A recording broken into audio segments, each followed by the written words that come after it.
Assalamualaikum warahmatullahi wabarakatuh. Alhamdulillahilladzi an'ama alaina bini'matil imani wal islami wa kafa bihima. Asyhadu an la ilaha illallah wahdahu la syarikalah. Wa asyhadu anna Muhammadan abduhu wa rasuluh. Allahumma salli wa sallim ala hadzal nabiyyil karim sayyidina wa maulana Muhammadin wa ala alihi wa ashabihi wat tabi'in wa man tabi'ahum bi ihsanin ila yaumiddin. Amma ba'd.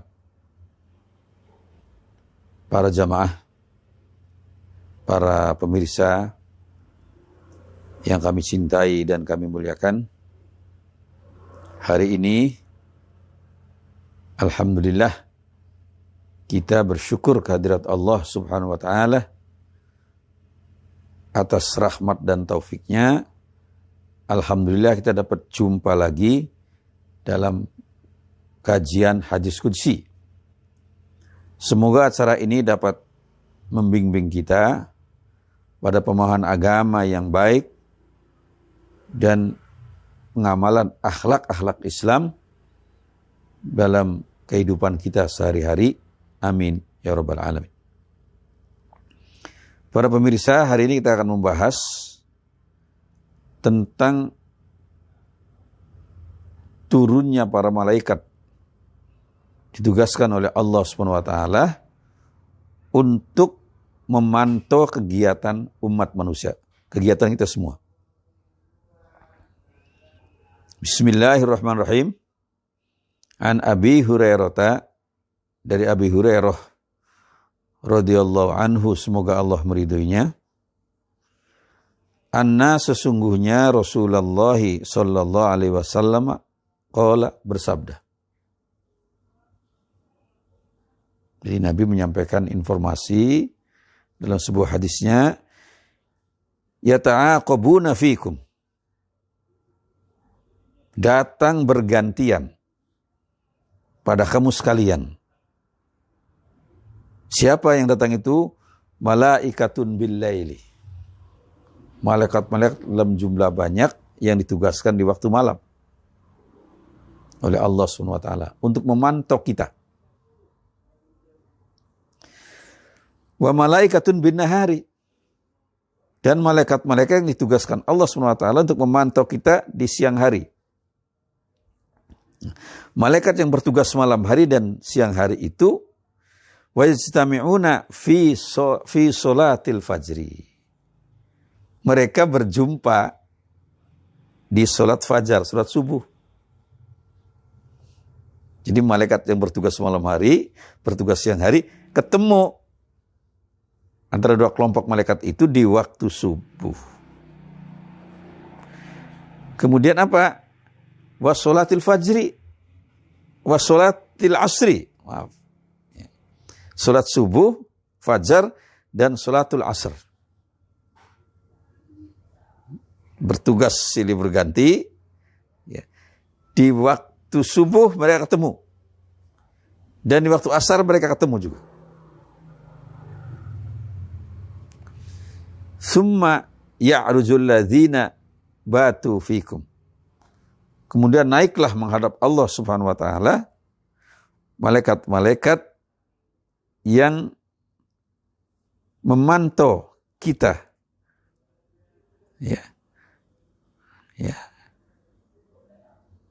Memantau umat manusia fikum, pada kamu sekalian di malam hari. Batu fikum, memantau kamu sekalian di malam hari.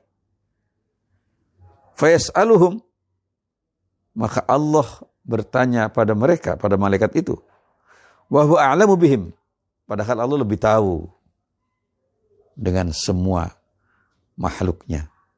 Nah, ini saya jelaskan pada kuliah awal kita tentang formalitas penting. Jadi untuk mengajarkan pada manusia, pada kita semua, tarbiyah lil ibad, inilah ada proses, ya, termasuk formalitas itu penting juga dalam kehidupan kita. Nah ini ditegaskan demikian. Padahal Allah sudah lebih tahu. Tapi ya bertanya pada para malaikat yang bertugas tadi. Ya. Kaifa taraktum ibadi, kata Tuhan.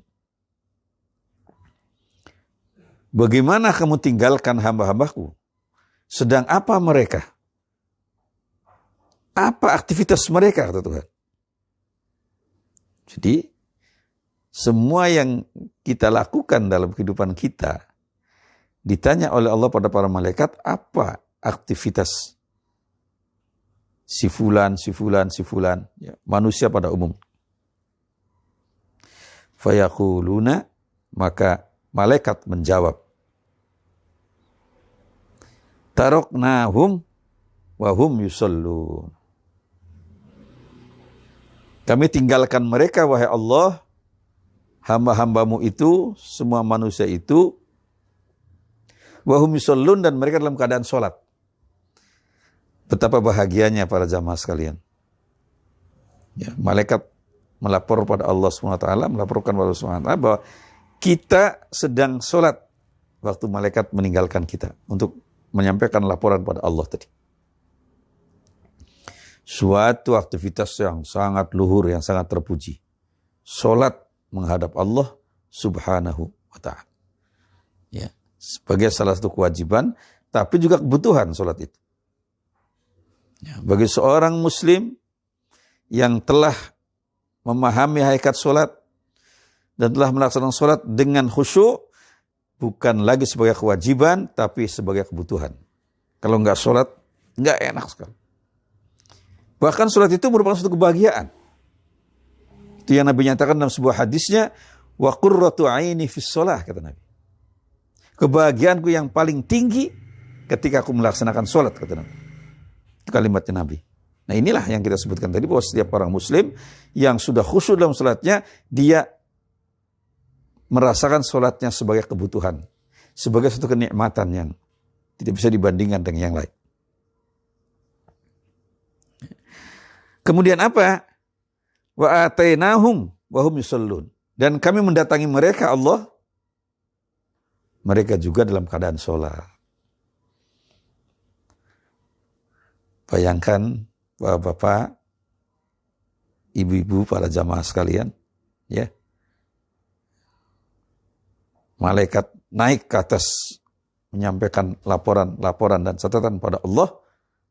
Ya, di subuh hari malaikat menyatakan, oh hambamu ya Allah, aku tinggalkan sedang sholat.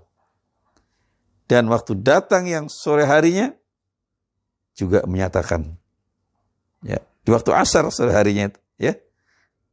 Jadi pergantiannya itu subuh dengan asar. Ya. Nah, juga mereka sholat. Jadi waktu malaikat datang, ya, hamba-hamba Allah sedang sholat, kita sedang sholat. Waktu malaikat pergi juga untuk melaporkan dalam keadaan sholat. Inilah hal-hal yang sangat terpuji. Ya, karena itu, ya, akan lebih bermutu lagi kalau kita itu sholatnya berjamaah. Ya, sholatnya berjamaah. Dan maaf, ini dua sholat ini agak berat berjamaahnya ini. Subuh, ya, masih banyak orang yang tertidur. Asar masih banyak orang ada kesibukan. Padahal di sholat itu penting sekali. Ya, sehingga ada yang mengartikan disebut sholatul wusto. Sholat pertengahan. Ada yang berpandangan para ulama sholat wusto itu adalah asar. Ada yang berpandangan sholat wusto itu adalah subuh. Hafidhu ala sholawati was sholatil wusto, kata firman Allah. Jagalah baik-baik atas sholat-sholatmu, wassolatil wusta, dan sholat tengah-tengah, pertengahan itu. Jadi para jamaah sekalian, bagaimana kita mengusahakan dengan sholat berjamaah, ya, pada setiap saat, sehingga waktu malaikat melaporkan pada Allah SWT, mereka tinggalkan kita semua sedang sholat, waktu malaikat datang juga kita sedang sholat. Demikian, mudah-mudahan bermanfaat, dan hadis ini disampaikan oleh Imam Bukhari pada nomor 540. wal afu minkum. Wassalamualaikum warahmatullahi wabarakatuh.